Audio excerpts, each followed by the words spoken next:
Hello mga kaibigan! Malugod ko kayong binabati sa aking channel. Ako nga pala si Kay Alice Store, at malugod kong ipinapakilala sa inyo ang aming munting sari-sari store. Dito sa aming tindahan, makakahanap kayo ng iba't ibang uri ng paninda tulad ng isda, manok, baboy, at sari-sari gulay. Ngayon, gusto kong ibahagi sa inyo ang isang tip para hindi masira ang inyong isda.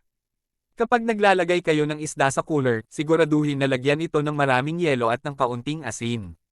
Bakit nga ba? Ito ay upang hindi agad matuno ang yelo at mapanatili ang lamig sa loob ng cooler. Ang yelo ay magiging pangunahing sangkap para mapanatili ang tamang temperatura ng inyong isda. Kapag maraming yelo, mas matagal itong matutunaw at mas mapapanatili ang sariwang kalagayan ng inyong isda. Dagdagan pa ito ng kaunting asin upang mapigilan ang pagiging malambot ng yelo. Isang mahalagang tip din ay siguraduhing tama ang pagkakalagay ng inyong isda sa cooler. Ilagay ito sa pinakailalim na bahagi ng cooler upang hindi ito ma-expose sa mainit na hangin kapag binubuksan ang cooler. Ito ay upang mapanatili ang tamang temperatura ng inyong isda at maiwasan ang pagkasira nito. Kaya't mga kaibigan, tandaan ang mga simpleng tips na ito para mapanatili ang sariwang kalidad ng inyong isda.